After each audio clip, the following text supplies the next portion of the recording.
आजच्या पत्रकार परिषदेमध्ये आपल्या सगळ्यांचं स्वागत आहे। माझ्या समवेत पुणे जिल्ह्याचे प्रसिद्धी प्रमुख अनंत घराजी हे उपस्थित आहेत। पत्रकार परिषद कशासाठी आहे हे एव्हाना आपल्याला बऱ्यापैकी कल्पना आलेली असेलच।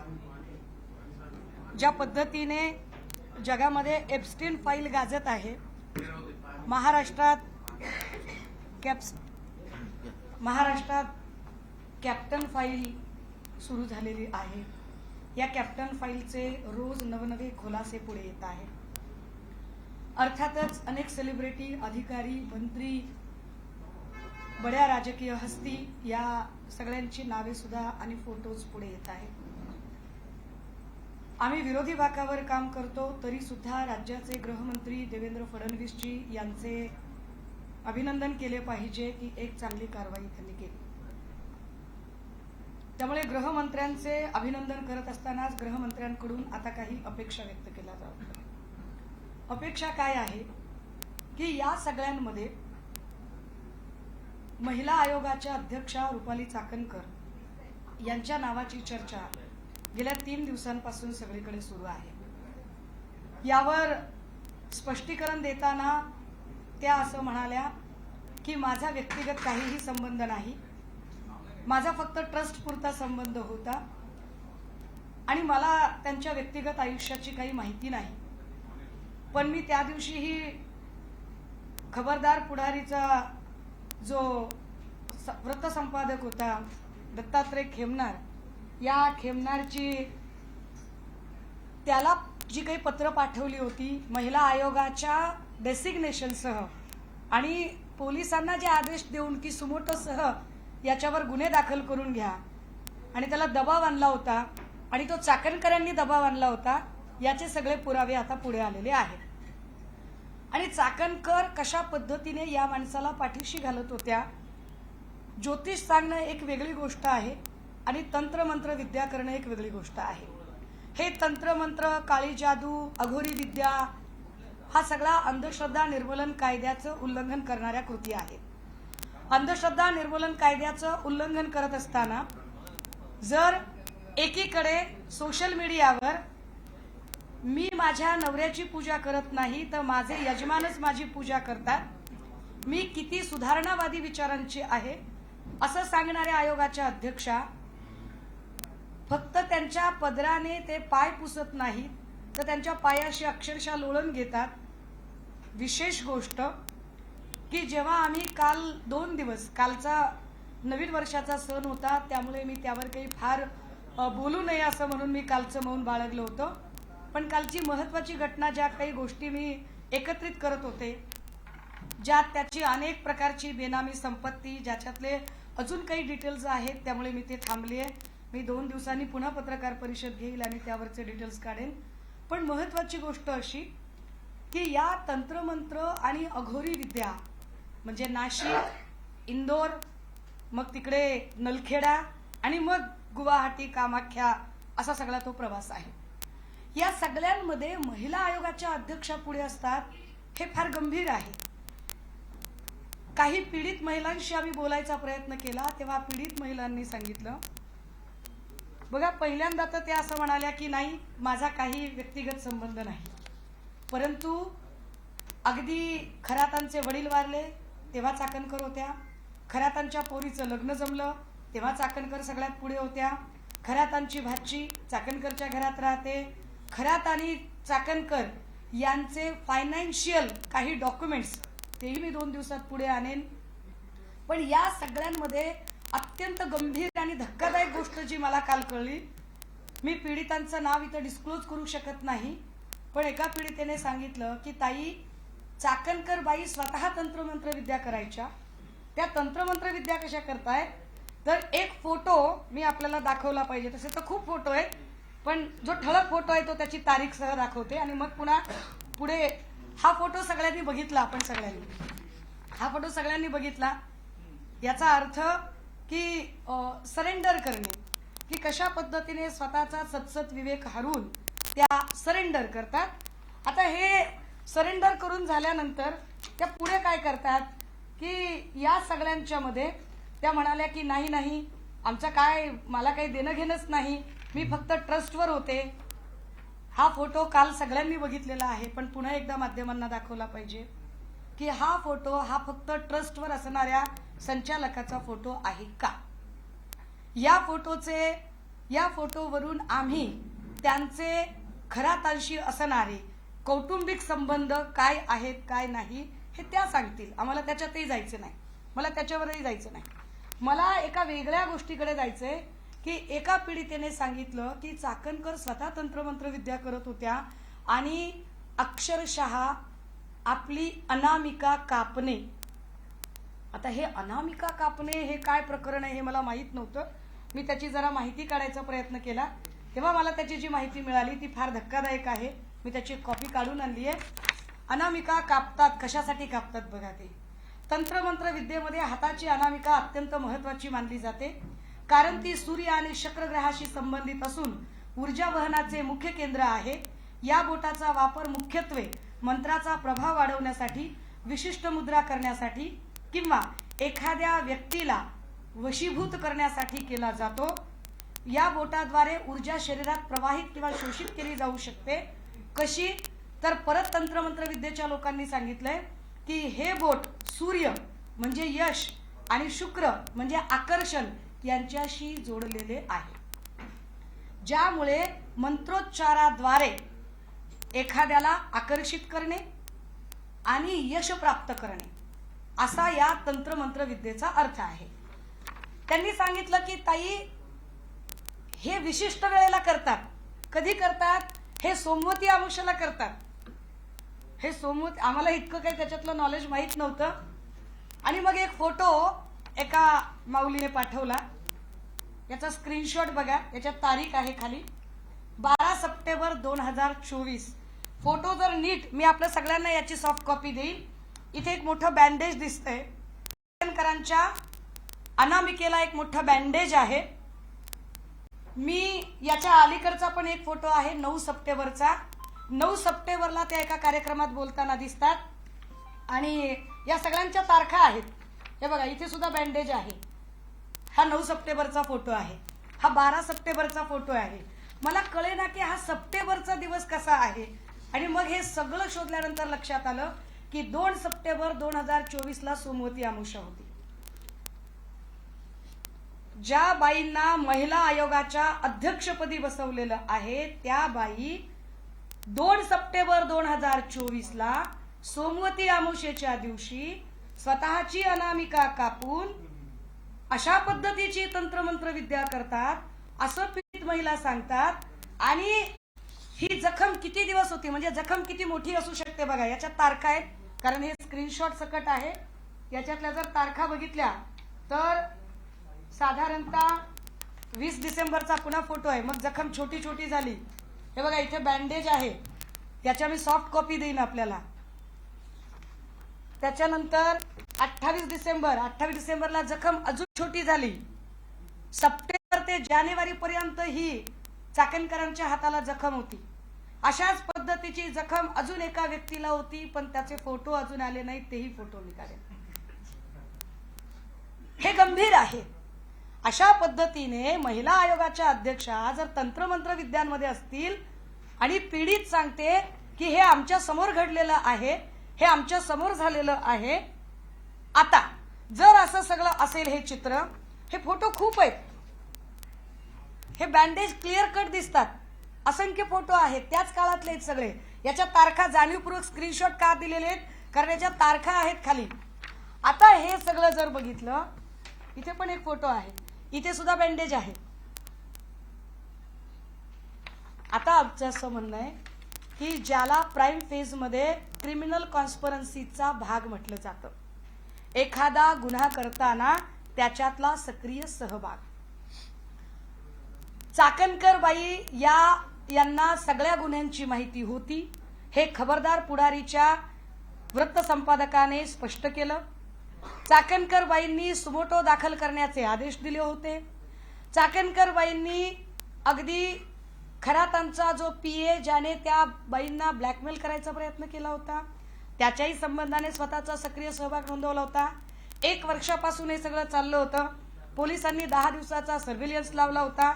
आता जर एवढा सगळा सक्रिय सहभाग जर चाकणकरांचा तिथे दिसत असेल तर या पत्रकार परिषदेच्या माध्यमातून माझी पहिली मागणी असेल की चाकणकर यांना तातडीने अटक केली पाहिजे. पहिली.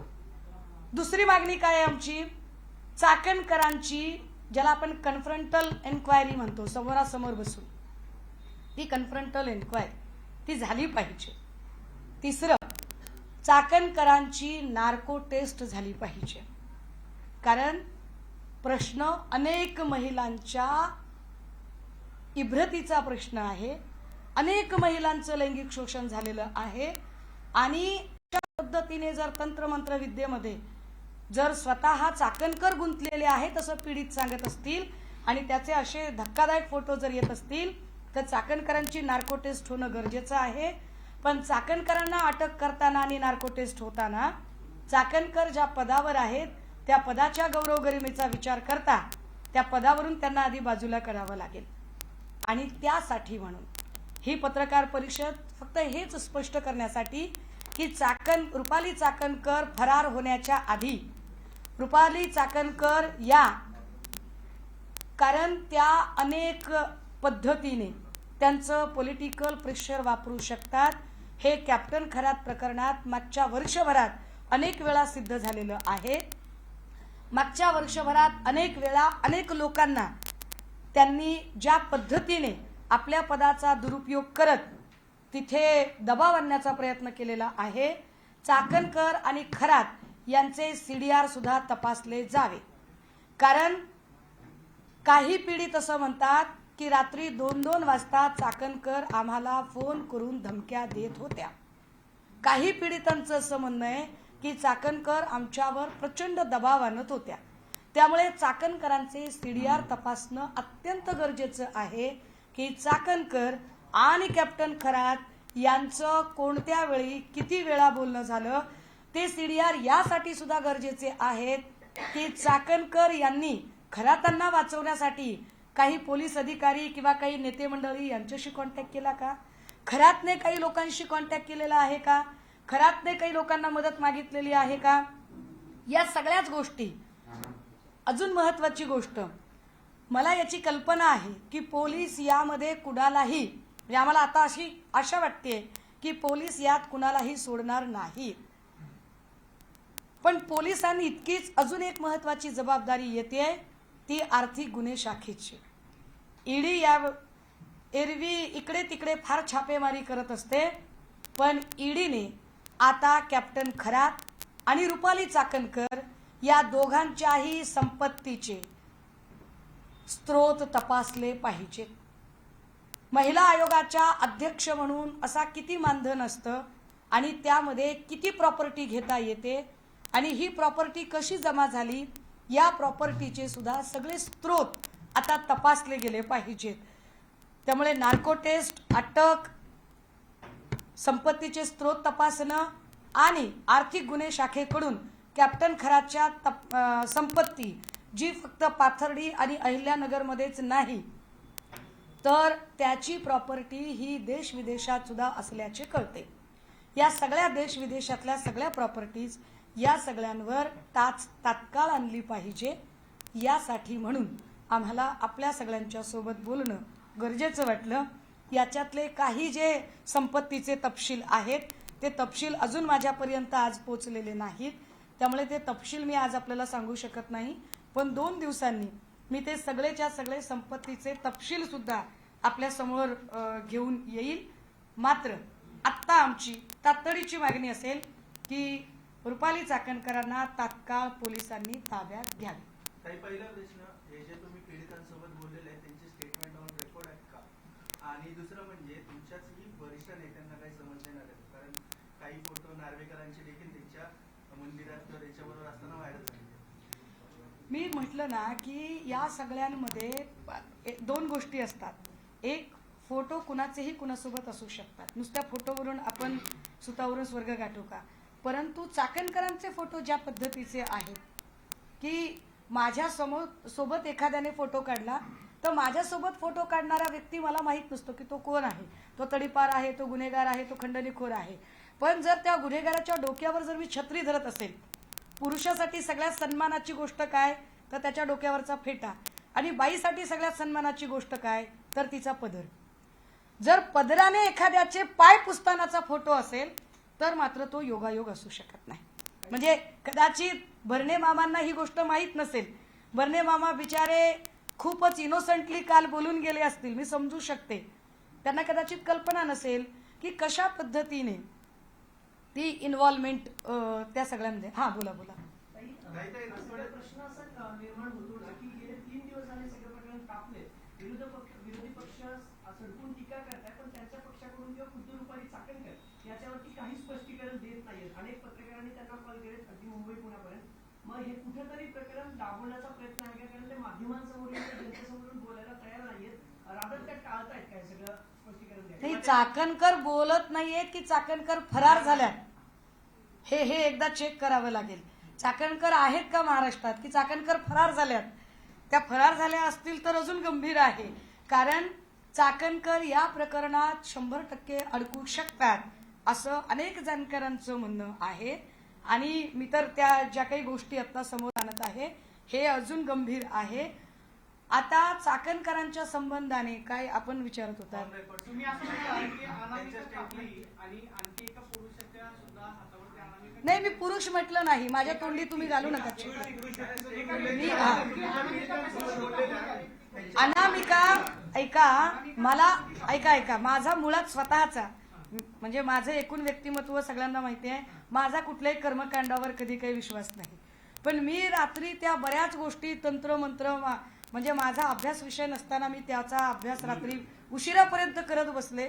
तेव्हा मला कळलं की अनामिका का कापतात तर सूर्य म्हणजे यश, शुक्र म्हणजे आकर्षण. यश मिळवायचं असेल, काही गोष्टी आकर्षित करायच्या असतील तर अशा पद्धतीने अनामिका कापली जाते. ती कापताना विशिष्ट वेळ निवडली जाते, मग आमोशा वगैरे.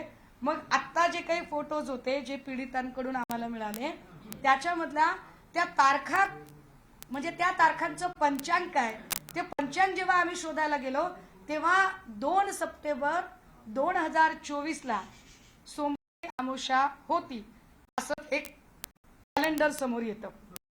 आता त्याच्यात त्या पीडितांचं म्हणणं होतं की 2 लोकांनी अनामिका कापली होती. आता ते 2 कोण तर एकच माणूस मला म्हणजे एक व्यक्ती मला कळली, मला दुसरी व्यक्ती अजून कळली नाही. आणि जोपर्यंत माझ्या हातात पुरावे नसतात तोपर्यंत मी त्यावर बोलत नाही.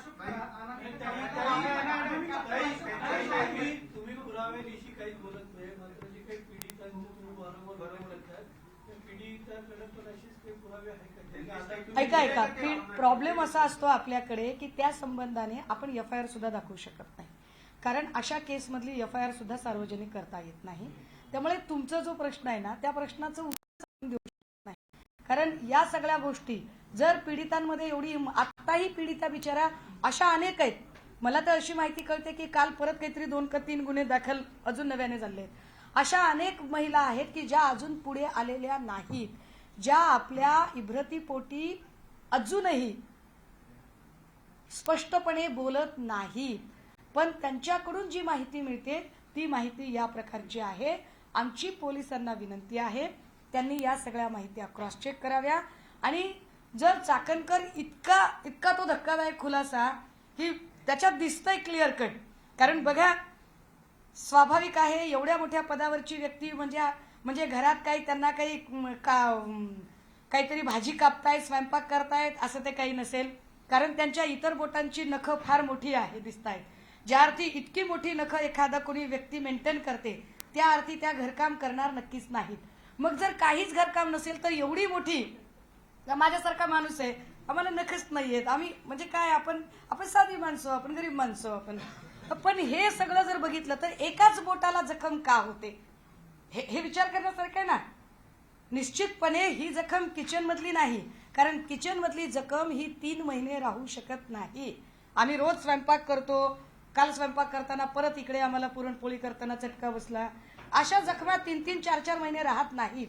4 महिने एखादी अनामिकेची जखम राहते म्हणजे जखम अत्यंत खोलवर असली पाहिजे. काही पीडित महिलांनी तुम्हाला सगळी माहिती दिली गेली, 2 व्यक्तींना अनामिका कापली होती.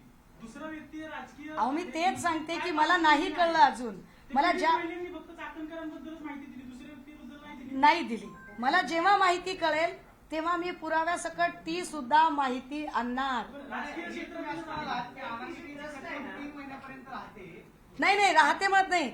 ज्या अर्थी इथे 3 महिने बघा ना, 9 सप्टेंबर पासूनचे फोटो आहेत ते 28 डिसेंबर पर्यंतचे फोटो आहेत. जर 9 सप्टेंबर ते 28 डिसेंबर म्हणजे ही किचन मधली कापल्याची जखम नक्कीच नाही, हे की नाही.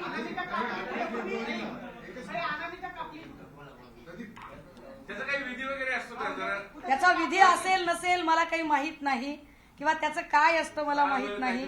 परंतु या सगळ्या तंत्रमंत्रामध्ये अहो स्पष्टीकरण तर त्यांनी काल हे पण दिलं की माझा फक्त ट्रस्ट पुरता संबंध होता, माझे व्यक्तिगत काही देणं घेणं नव्हतं.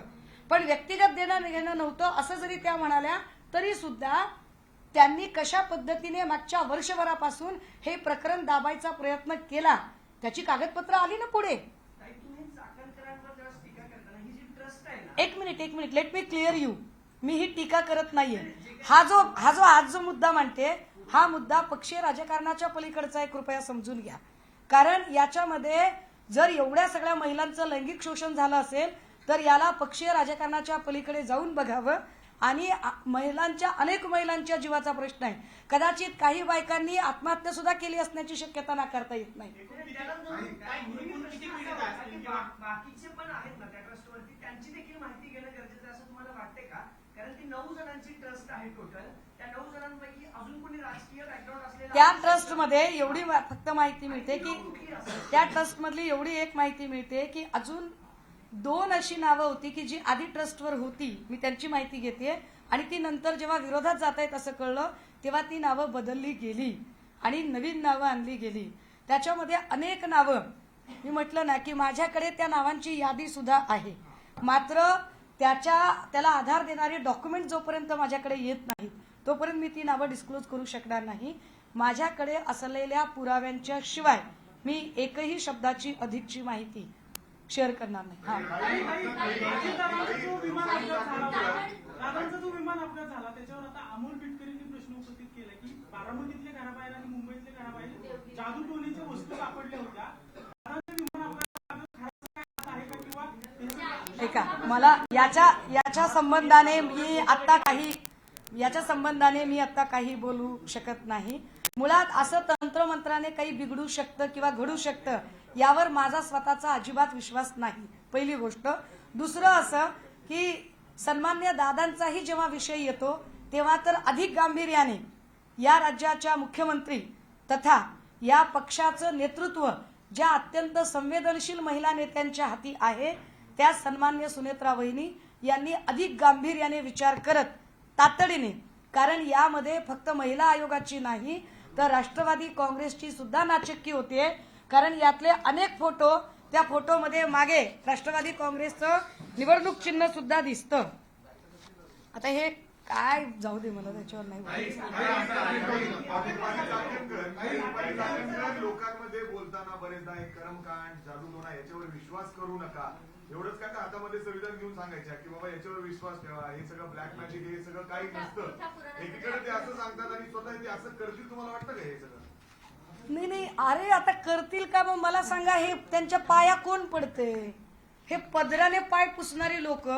म्हणजे ज्या माऊलीने स्वतःच्या पतीचे औक्षण करण्यापेक्षा पती त्यांचे औक्षण करतो, पण त्या माऊली त्यांच्या पदराने एका अशा लिंगपिसाट माणसाचे पाय पुसतात. त्यांच्याकडून आपण काय अपेक्षा करायची? बरं काय बोलायचं?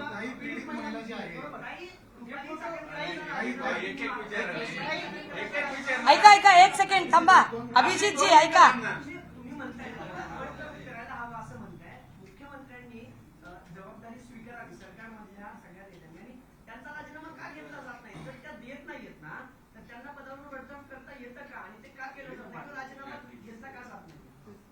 महिला आयोगाचं जे अधिकार क्षेत्र होतं, जोपर्यंत विजया रहाटकर ताई होत्या इतकं त्याचं स्तोम कधीही नव्हतं.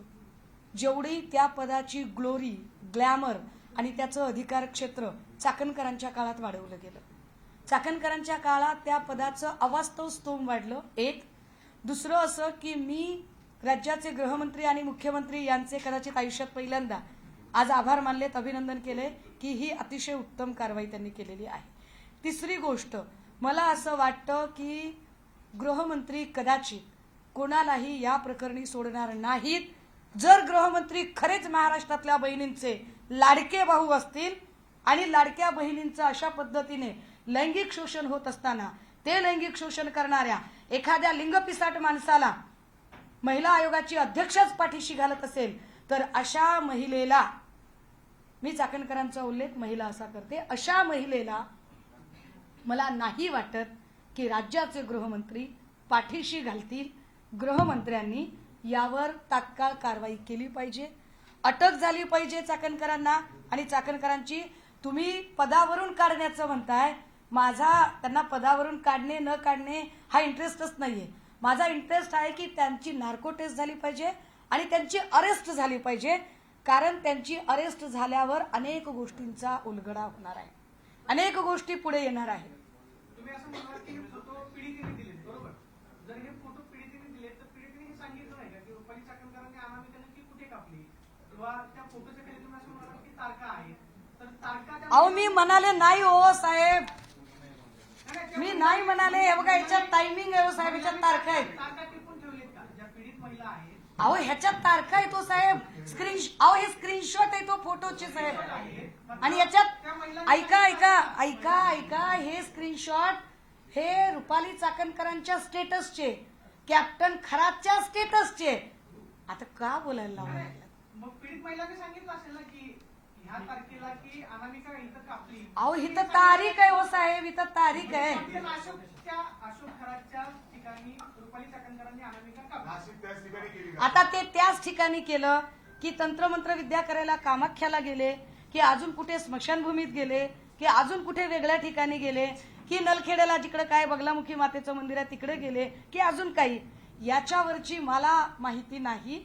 मला वाटतं हा पोलीस तपासाचा भाग आहे.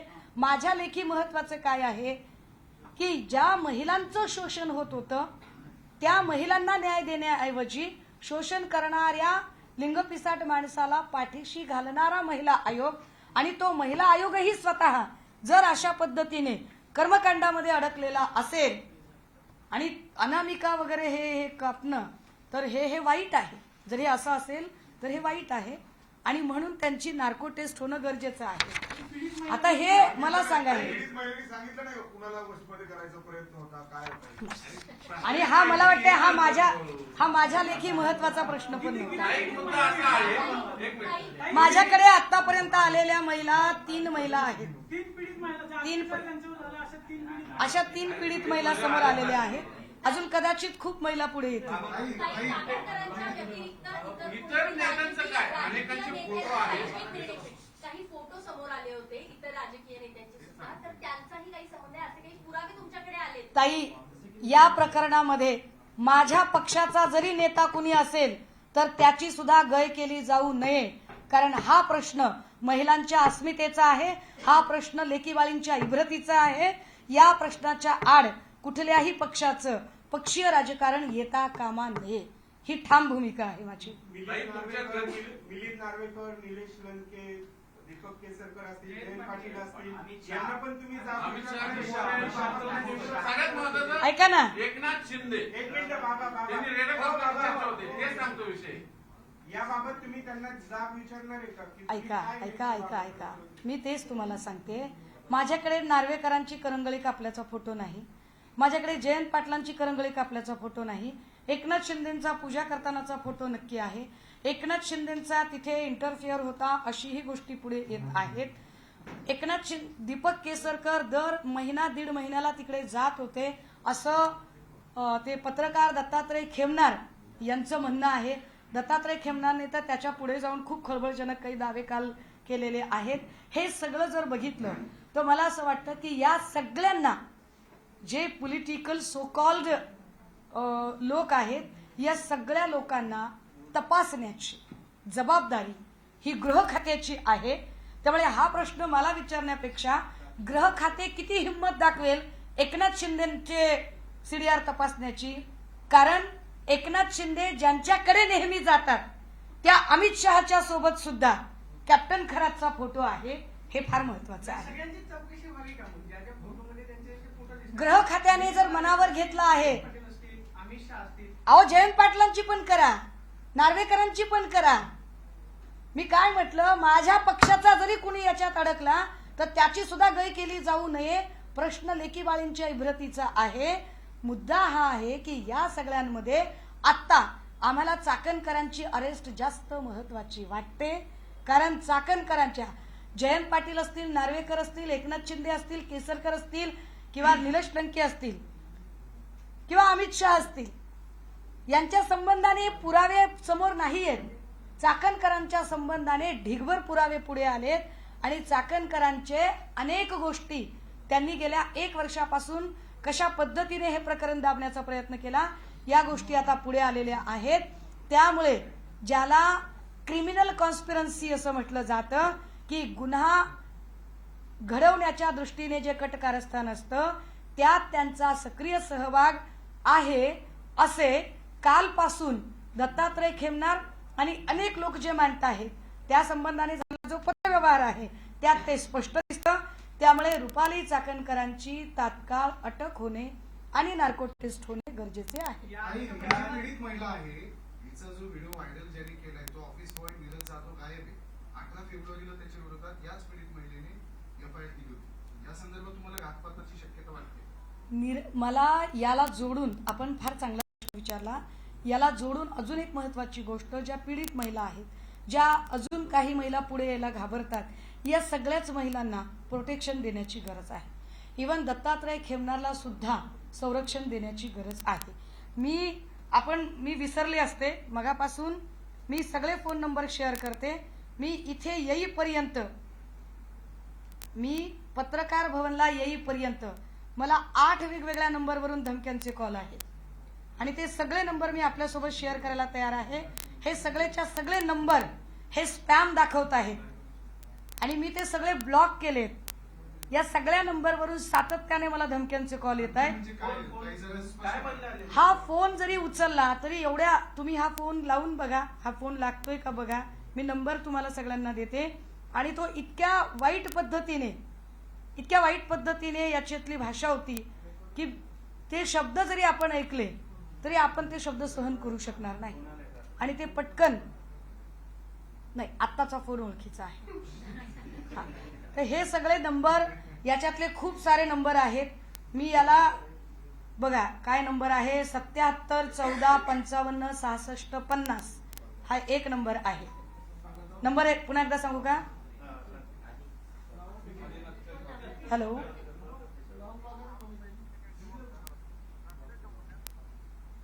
आता एखादा अजून तसाच कॉल असेल तर आता फोनलाच लावला असता.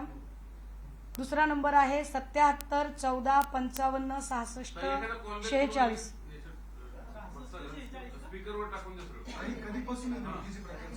हे आता इकडे येत असताना 1 तासात एवढे आलेले फोन आहेत. ज्या व्यक्तीला कॉल करत आहात ती ह्या वेळेस उत्तर देत नाही. कृपया थोड्या वेळात. हे सगळे नंबर मी आपल्याला शेअर करते की ज्या नंबरवरून 77 नंबर पोलिसांना देणार आहात? हो, हे सगळे नंबर, मला इकडे यायचं होतं वेळेत म्हणून मी इकडे आले. मी हे सगळे नंबर पोलिसांना देणार आहे. या सगळ्या प्रकरणामध्ये स्थानिक पोलिसांनी एक भूमिका घेतली किंवा 1 वर्षापूर्वी जर दत्तगिरीनं बातमी केली, बातमी वर्तमानपत्रामध्ये प्रसिद्ध होती, त्याला राज्य महिला आयोगाकडून स्पष्टीकरण मागितलं जातं किंवा राज्यामध्ये इतर काही घटना घडल्या की राज्य महिला आयोगाचं तासाभरामध्ये आवाजामध्ये ट्विट असते की या घटनेचा अहवाल मागवलेला आहे. 2 दिवसांपासून मात्र राज्य महिला आयोगाचं ट्विट पाहायला मिळतंय. या सगळ्या प्रकरणामध्ये त्याहीपेक्षा महत्वाची गोष्ट, हे का गरजेचं आहे, महिला आयोगाचं काम हे समावेशन, समुपदेशन, सबलीकरणाचं काम असतं. की एखादी पीडित महिला जेव्हा प्रवाहाच्या बाहेर जाईल अशी भीती वाटते तेव्हा तिला इन्क्लुजनच्या प्रक्रियेमध्ये आणणं, समावेशन करणं. एखादी महिला जर तिला बोलायचं धाडस नसेल तर अन्यायाविरुद्ध लढण्याची तिच्यात ताकद देणं, तिचं सबलीकरण करणं आणि तिचं समुपदेशन, तिचं काउन्सिलिंग करणं महत्वाचं असतं. चाकणकरने कायम याच्या विरोधात भूमिका घेतलेल्या आहेत. वैष्णवी आगवणे प्रकरणात तिच्या कुटुंबियांना बोलण्यापेक्षा, भेटण्यापेक्षा वैष्णवी आगवणेच्या चारित्र्यावर शिंतोडे उडवण्याचा प्रयत्न चाकणकरांनी केला. दुसरं, तनिषा भिसे प्रकरणात हॉस्पिटलला बोल लावण्यापेक्षा त्याचा तर रिपोर्ट ते अजूनही देत आहेत. तनिषा भिसेचीच कशी चूक होती हे सांगायचा प्रयत्न त्यांनी केला. आपण जे विचारत आहात की 2 दिवसापासून त्या काहीच बोलत नाहीयेत, एरवी त्या खूप बोलतात, तर त्या किती बोलतात? तर गरज नसताना डॉक्टर संपदा मुंडे प्रकरणात लुडबुड करत त्यांनी स्वतः पत्रकार परिषद घेतली आणि संपदाच्या चारित्र्यावर शिंतोडे उडवायचा प्रयत्न केला. प्राजक्त खेवलकर जे प्रकरण होतं, या प्रकरणामध्ये नार्कोटिक्सशी संबंधित प्रकरण होतं. नार्कोटिक्सच्या प्रकरणामध्ये अजिबात चाकणकरांचा रोल नव्हता. चाकणकरांनी तेव्हाही सांगितलं की त्याच्या मोबाईलमध्ये खूप सारे व्हिडिओ आहेत. त्याच्या मोबाईलमध्ये व्हिडिओ आहे ते हिरिरीनं सांगणाऱ्या चाकणकरबाई आत्ता ज्यांचे पदराने पाय पुसत होत्या त्याच्या मोबाईलमध्ये 58 व्हिडिओ आहेत. हे कसं कळलं नाही? हे फार विशेष आहे. त्यामुळे चाकणकरांच्या भूमिका या महिलांना समावेशन आणि समुपदेशन करण्यापेक्षा महिलांना बदनाम करण्यासाठी जास्त त्या सक्रिय राहिलेल्या आहेत आणि म्हणून त्यांच्यावर कारवाई होणं गरजेचं आहे. राज्याच्या उपमुख्यमंत्री तथा राष्ट्रवादी काँग्रेसच्या सन्माननीय नेत्या सन्मान्य सुनेत्रा वहिनी यांना आमची विनंती असेल की वहिनी, आपण उपमुख्यमंत्री पदाची शपथ घेताना आपल्याला सगळ्यात पहिलं आपलं अभिनंदन करणारं पत्र मी लिहिलं होतं आणि तेव्हा असं सांगितलं होतं की आपण महिला म्हणून काम करताना आम्ही आपल्या सोबत असू, पण विरोधक म्हणून तितक्याच खंबीरपणे प्रश्न विचारू.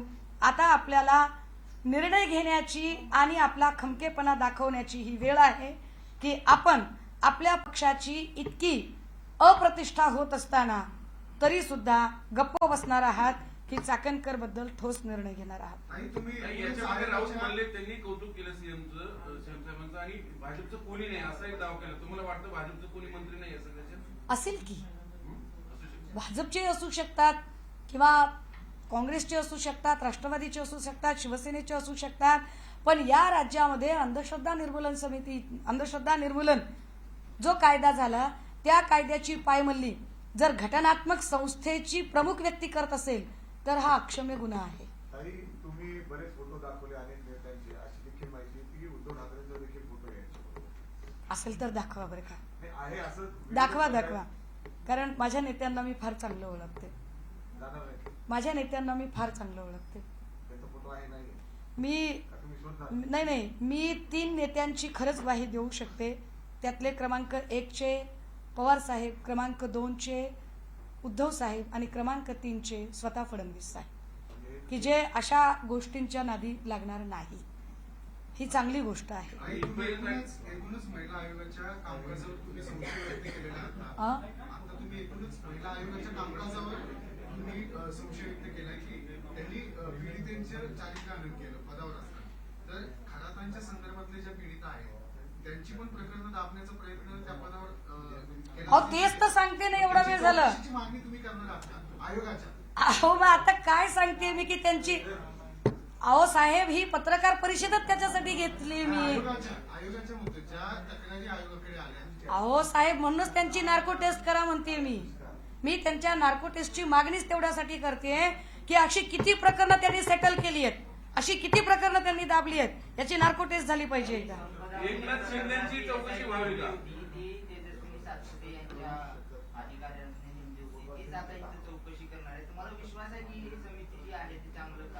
बघा 1 वर्षापासून या प्रकरणावर पोलीस खूप काम करत होते, जी माझी माहिती आहे त्यानुसार. याच्यामध्ये ग्रामीणचे सीपी, शहरचे सीपी, आयजी, झोनलचे ऑफिसर असे अनेक बडे ऑफिसर या प्रकरणावर काम करत होते. ज्या अर्थी हे सगळे काम करत होते त्या अर्थी निश्चितपणे त्यांना एक फ्री हँड दिला होता. मी म्हणूनच गृहमंत्र्यांचे याच्यामध्ये अभिनंदन केलं की ज्या अर्थी एवढं त्यांनी हे प्रकरण व्यवस्थित हाताळलेलं आहे, निश्चितपणे या प्रकरणाचा सोक्षमोक्ष लागेल असा आता विश्वास निर्माण झाला. मी याच्यावरही माझं बोलून झालं दादा की त्यांना संरक्षणाची गरज आहे.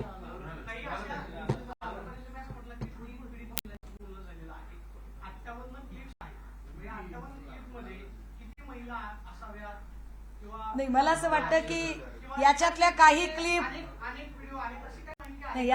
काही क्लिप अत्यंत जाणकार लोकांपर्यंत पोहोचले असतील, काही क्लिप पोलिसांकडे असतील, काय जे काही असेल ते. आणि हा विषय महिलांशी निगडीत असल्यामुळे यातलं एकही नाव मला डिस्क्लोज करता येणार नाही. आणखी एक व्हिडिओ माध्यमांवर आलेला आहे, तसाच आक्षेपार्ह व्हिडिओ आहे, काही कळत सकाळपासून मला वाटते 3 का 4 व्हिडिओ या प्रकारचे आले आहेत. Okay, thank you. हिंदी करायचे?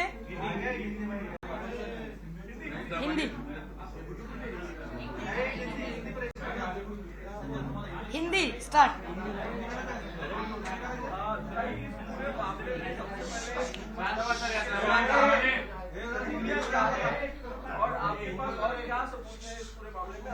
देखिए, महिला आयोग